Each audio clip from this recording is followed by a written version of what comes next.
Hello दोस्तों, सुविचार हिंदी कहानियाँ के इस वीडियो में आप सभी का एक बार फिर से स्वागत है। तो आइए शुरू करते हैं आज की कहानी, चांदी का पालना। अलका एक बहुत बड़े सेठ जी मदन लाल जी के घर बहू बनकर आई थी। सेठ जी के दो बेटे थे। बड़ा बेटा सुनील, जिसकी शादी हो चुकी थी, छोटा बेटा मोहित, जिसके लिए अलका को पसंद किया गया था। सेठ मदन लाल जी का कारोबार बहुत फैला हुआ था। देश विदेशों में उनके कई बड़े संस्थान थे, जहां बहुत अधिक मात्रा में कपड़ा बेचा जाता था। सेठ जी की बड़ी बहू जानकी एक बहुत बड़े परिवार से थी। जानकी बहुत ही घमंडी थी। वह हमेशा अपने पति सुनील से लड़ती झगड़ती रहती थी। पूरा घर इसी बात से परेशान रहता था। धन दौलत, नौकर चाकर सब होते हुए भी शांति नहीं थी। सेठ मदन लाल जी का छोटा बेटा मोहित विदेश से पढ़ाई करके आया था। बहुत मेहनती था। सेठ जी के व्यापार को उसने बहुत आगे तक बढ़ा दिया था। विदेशों से आने वाले सभी ऑर्डर को वह खुद संभालता था। सेठ जी ने अपने ही कपड़े के कारखानों में काम करने वाले एक बुनकर की बेटी को अपने बेटे मोहित के लिए पसंद किया था। घर वालों ने विरोध भी किया, लेकिन सेठ जी अमीर घर से रिश्ता जोड़ना नहीं चाहते थे। अलका जब घर में आई तो महल जैसा घर देखकर उसे बहुत आश्चर्य हुआ। सेठ जी बोले, बेटी चिंता मत कर, यहाँ बहुत से नौकर चाकर लगे हुए हैं, तुझे कुछ नहीं करना पड़ेगा। धीरे धीरे तू यहाँ के तौर तरीके सीख जाएगी। अलका बोली, जी पिताजी। जानकी जानती थी कि अलका गरीब घर से है, इसलिए वह उसे दबा कर रखना चाहती थी। कुछ दिन बाद अलका के पिता और उसका छोटा भाई जगत तो केवल 8 साल का था, अलका को विदा कराने आए। सेठ जी ने दोनों बाप बेटों का बहुत अधिक आदर सत्कार किया। अपनी बेटी को देखकर उसके पिता की आंखों से आंसू बहने लगे। पिता बोले, बेटी तुझे इतना सुख मिलेगा ये तो मैंने सपने में भी नहीं सोचा था। अलका अपने पिता और भाई से मिलकर बहुत खुश हुई। विदा होते समय सेठ जी ने कहा, जब बिटिया का मन भर जाए पीहर से तो बता देना, मैं मोहित को भेज दूंगा, और हाँ, साथ में अपने बेटे को भी भेज देना, अपनी बहन के साथ कुछ दिन रह लेगा। पिता बोले, सेठ जी दामाद जी के लायक हमारा घर नहीं है, मैं इसे खुद ही छोड़ जाऊंगा। सेठ जी बोले, नहीं, जो रीति रिवाज है सो है, वो ही जाएगा आपके घर। जैसा भी है वह उसका ससुराल है। हाँ, इसके भाई को साथ जरूर भेज देना। हमारे घर में कोई बच्चा नहीं है, हमारा भी मन लगा रहेगा। उसके बाद सेठ जी अपनी गाड़ी से तीनों को भेज देते हैं। घर आकर अलका सारी बात बताती है। उसकी बातें सुनकर अलका की माँ रोने लगती है। कहती है, बेटी हमारी औकात नहीं थी तेरे लिए ऐसा घर ढूंढने की, ये तो सेठ जी की मेहरबानी है। हमेशा सबकी सेवा करती रहना। कुछ दिन बाद अलका को लेने मोहित आता है। वह अपने साथ जगत को भी ले जाते हैं। अलका और जगत का स्वागत होता है। जगत को सब बहुत प्यार करते हैं, लेकिन जानकी उससे बहुत बैर रखती थी। एक दिन जगत खेल रहा था, तभी उसे एक कांच का बहुत सुंदर गमला टूट जाता है। कांच पूरे घर में फैल जाता है, जिसके कुछ टुकड़े जगत के पांव में भी लग जाते हैं। यह देखकर जानकी बहुत गुस्सा होती है। जानकी बोलती है, जाहिल गरीब, पता भी है कितने का था एक गुलदस्ता जिसे तोड़ दिया।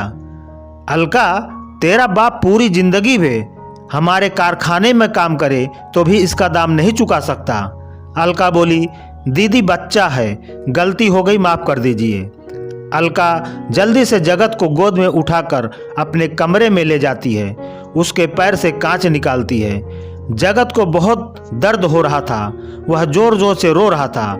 यह सुनकर जानकी का गुस्सा 7वें आसमान पर पहुंच गया। उसने जगत को मारना शुरू कर दिया। अलका उसे बचाती रही, लेकिन जानकी ने नहीं छोड़ा। जानकी बोली, कहाँ से भिखारी इकट्ठे हो गए हैं। अलका जगत के पैर में पट्टी बांधकर उसे चुप कराकर सुला देती है। शाम को अलका बाकी सबके आने से पहले एक गाड़ी में बैठकर जगत को अपने पिता के घर पहुंचाती है, जिससे कि बात ज्यादा न बढ़े। शाम को सेठ जी जगत के लिए मिठाई लेकर आए थे, लेकिन जगत को ना पाकर वह दुखी हो जाते हैं। घर के नौकर उन्हें सब बता देते हैं। सेठ जी जानकी से बहस नहीं करना चाहते थे। इसी तरह समय बीत जाता है। अलका एक बेटे को जन्म देती है, जिससे सेठ मदन लाल जी की खुशियों का ठिकाना नहीं रहता। लेकिन जानकी का गुस्सा सातवें आसमान पर था। बच्चे के नामकरण का दिन आने वाला था। सेठ जी ने अलका के घर वालों को न्योता भिजवाया। समारोह से एक दिन पहले जानकी ने एक नौकर के हाथ से अलका के घर संदेश भिजवा दिया कि बच्चे के लिए चांदी का पालना लाएं। अलका के पिता बहुत परेशान हो गए। उस समय जगत 10 वर्ष का हो चुका था। जगत बोला, पिताजी छोड़ो, दीदी के घर जाते ही नहीं। पिताजी बोले, नहीं बेटे, सब उसे ताने मारेंगे, जाना तो पड़ेगा। जगत बोला, लेकिन पालना कहाँ से आएगा? पिता बोले, बेटा एक काम कर, लकड़ी का ही पालना लेकर चलते हैं। उन्होंने रख लिया तो ठीक है, नहीं तो वापस ले आएंगे। दोनों बाप बेटे बहुत से उपहार लेकर समारोह में पहुंच जाते हैं। सेठ जी और उनके दोनों बेटे उनका बहुत स्वागत करते हैं। जिस समय बच्चे का नामकरण होना था, उस समय बच्चे को पालने में लिटाना था। चांदी का पालना न देखकर जानकी बहुत गुस्सा हो गई।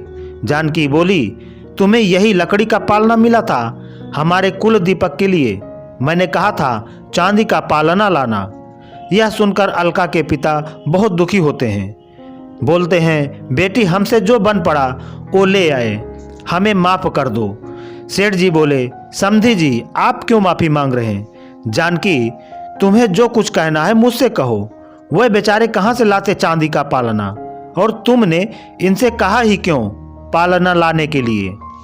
अलका पूजा के स्थान पर बैठी अपने पिता और भाई की बेइज्जती देखकर रो रही थी। जानकी बोली, वाह पिताजी, जो रिवाज है वो तो करनी ही पड़ेगी। सेठ जी बोले, चुप हो जाओ बहू, सब मेहमान जुटे हुए हैं, मैं चांदी का पालना मंगा देता हूँ। जानकी बोली, नहीं पिताजी, पालना तो मायके से ही आता है। जगत को बहुत गुस्सा आ जाता है। जगत कहता है, बड़ी दीदी मैं आपसे वादा करता हूँ, जब तक अपने भांजे के लिए चांदी का पालना नहीं ला देता चैन से नहीं बैठूंगा। चलिए पिताजी। दोनों बाप बेटे आंखों में आंसू लिए वहां से वापस चले जाते हैं। अगले दिन जगत काम ढूंढने लगता है। वह छोटी सी उम्र से ही मेहनत करके पैसे जोड़ने लगता है। इस बात को 10 साल बीत जाते हैं। इस बीच न अलका कभी अपने पीहर आई, न उसके पीहर से कोई उसकी ससुराल गया। सेठ जी अब बूढ़े हो गए थे।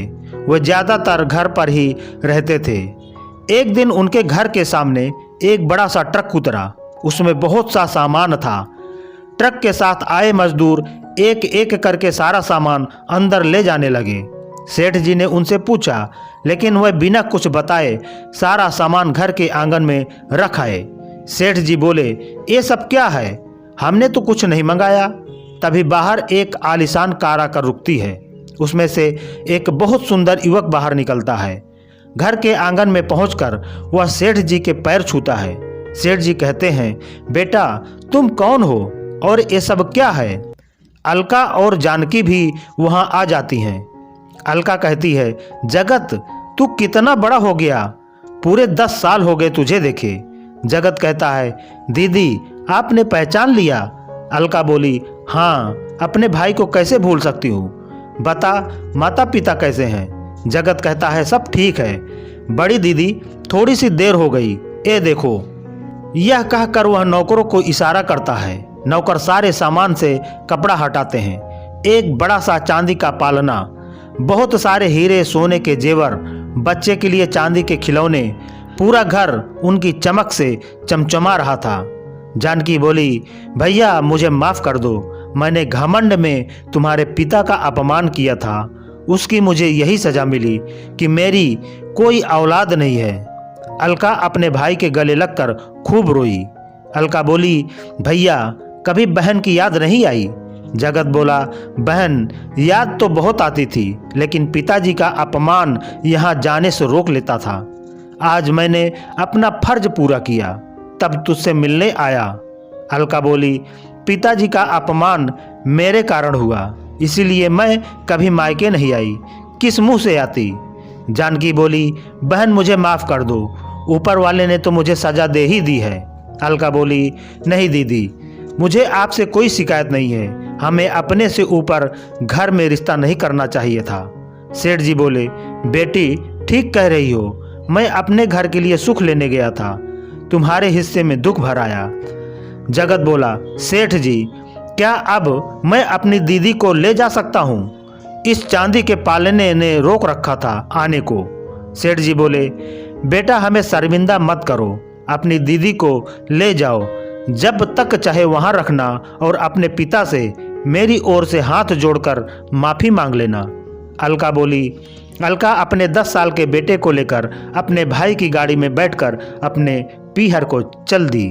तो दोस्तों, आज की हमारी ये कहानी आपको कैसी लगी कमेंट करके ज़रूर बताएं। अभी तक हमारे चैनल को सब्सक्राइब नहीं किया है तो प्लीज़ सब्सक्राइब कर दें और वीडियो को लाइक और शेयर ज़रूर करें। धन्यवाद।